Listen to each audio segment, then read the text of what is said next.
First up this evening, I would like to introduce somebody who has been truly priceless to this organization. She's been here from the beginning, worked tirelessly for the past 13 years. Please put your hands together and make a lot of noise for the lovely Ms. Lata Krishnan, everybody.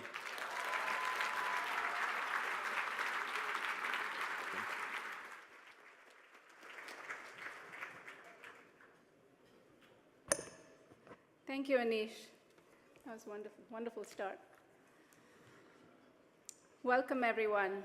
What a glorious evening for another evening of celebration of past accomplishments and the sheer possibilities that lay ahead.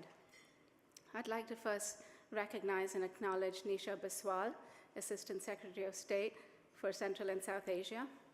My personal congratulations to Dan Hess and TK Kurian. Thank you for being here tonight. I'd like to thank and recognize my board of directors. Please stand as I call your name, because I'd like to show you off to everyone here. Bill Comfort, Arvind Raghunathan, Raj Sharma, Dinesh Paliwal, Pradeep Kashyap, Anjali Sharma, Chair Emeritus Victor Menezes, and our newly appointed Vice Chair, Venkat Srinivasan. Thank you. Thank you for your commitment. And a very special recognition for our star couple tonight, our Gala chairs, Dinesh and Ila Paliwal. You know, your tireless efforts truly, they've worked their magic tonight. Thank you so much. And I would also finally like to thank our team from Richmond and Dallas who have joined us tonight, as they are our newly formed chapters. Friends of the financial capital of the US, you know that AIF has always been focused on deliverables and accountability, on revenue, on scale. And that is what has allowed AIF to grow as it has for the past 14 years. But today I'd like to shift your focus for a minute and ask you to think about the impact. Not in terms of numbers, but in terms of deep societal changes. Not about how much we've raised in resources, but the relationships we've built in the private and public sector. Not about scalability, but about every heart and mind that we've uplifted.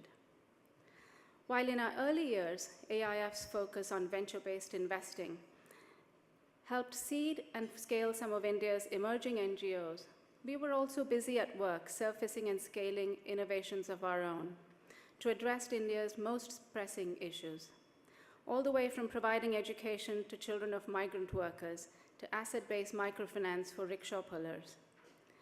These initial efforts helped us develop a portfolio of signature programs that today encompass education, livelihoods, public health, and leadership development. Through leverage, and I mean a 6-to-1 leverage, it's a pretty darn good leverage. For every dollar raised, and advocacy, AIF, as you heard earlier, has impacted just under $2 million lives in India. We pride ourselves on working in communities and verticals that are tough, where others don't want to work because it's hard to measure impact.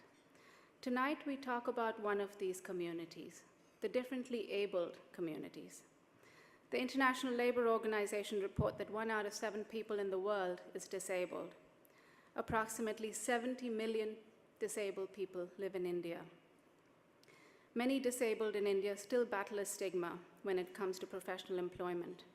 Of those who do find work, an overwhelming 98.5% work in the informal sector, lacking access to many social and financial services. As you heard earlier, AIF's MAST program, Market Aligned Skills Training Program, has worked with economically vulnerable youth in India for years, providing skills training and accessing jobs for them. But what we found was the profound effect that jobs had for the disabled was amazing, that we decided to create a whole new sector for India's disabled population, working to ensure that persons with disabilities are able to obtain equal, inclusive, and dignified livelihoods, while also promoting acceptance of disabilities in communities. Because of the leverage we are able to achieve with government and the private sector resources, the cost to train a disabled youth is a mere $200. Imagine that IRR on investment. Tonight, I feel so privileged to share with you a living testament of these efforts, a young lady named Renuka, whose riveting story will leave your heart singing. It can't be overlooked that the Indian community is one of the younger diasporas in America. The singularity of passion and dedication that I've experienced with our community in thinking and acting philanthropically here is a further testament to the spirit of philanthropy in America, where Indians and so many other communities that call themselves Americans share a common goal of a more just and equal world. The US ranks #1 for its philanthropic efforts. The generosity of the American spirit makes me proud to be part of this community.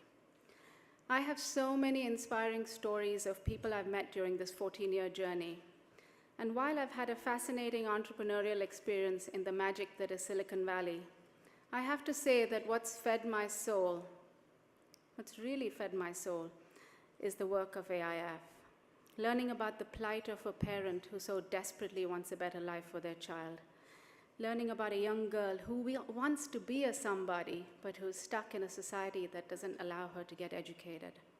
Learning about empathy, learning about the joy of giving, and the power of business to give back with a multiplier effect.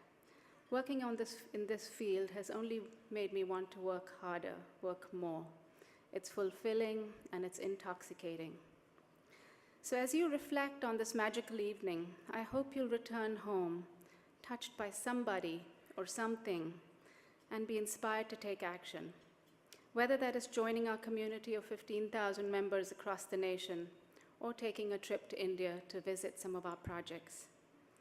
I hope that these actions will collectively have a ripple effect around the world, helping us instill a sense of social responsibility and global citizenship for a world that so desperately needs it. Thank you.